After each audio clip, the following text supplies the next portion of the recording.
Filistinli kardeşlerimizin yanında olduğumuzu göstermek için alanlardayız.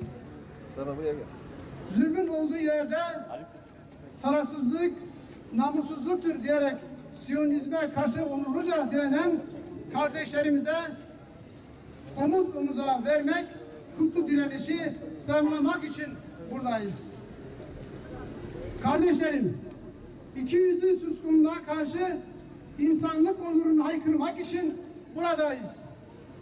Ve dünyanın tüm iyi insanlarına zulmün ateşi insanlığı kuşatıyor uyarısında bulunmak için alanlardayız, buradayız.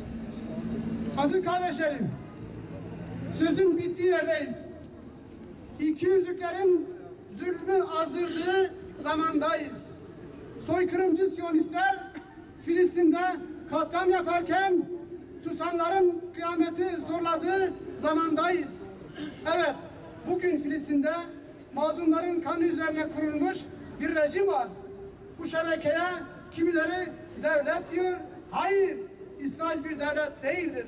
İsrail emperyalizm tarafından kurulmuş ve desteklenen bir terör örgütüdür.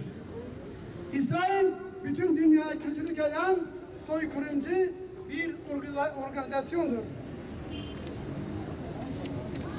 Bu rejime karşı direnen bir avuç insan bugün bütün dünyanın onurunu tutmaya çalışan o halkı katlediyor.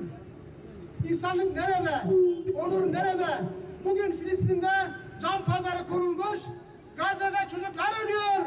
Gazze'de kadınlar ölüyor. Gazze'de ihtiyarlar ölüyor. Gazze'de insanlık ölüyor. Tekbir! Allahu Ekber! Tekbir! Allahu Ekber!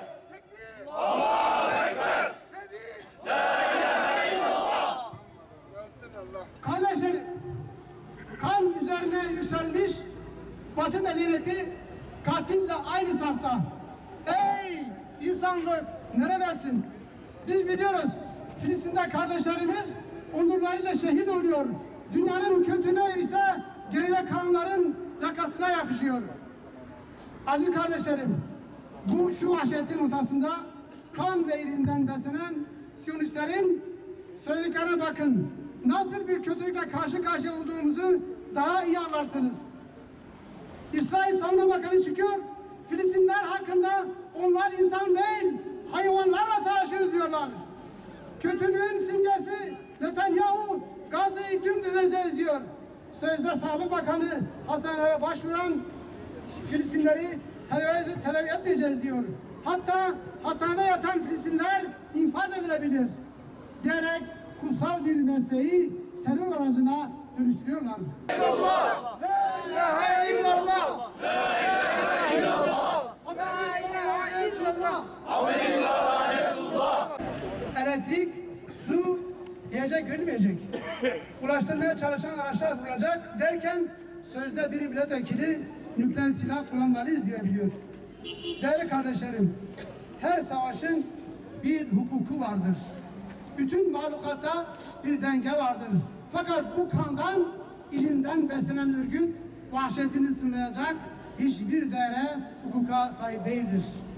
Bakın, insanlıktan çıkmış, sözde savunma bakanları ne diyor? Askerler her şey yapabilir. Yaptıkları hiçbir şeyi için sorumlu değillerdir. Yargılanmayacaklardır. ABD bir senatör ise bu bir din savaşı.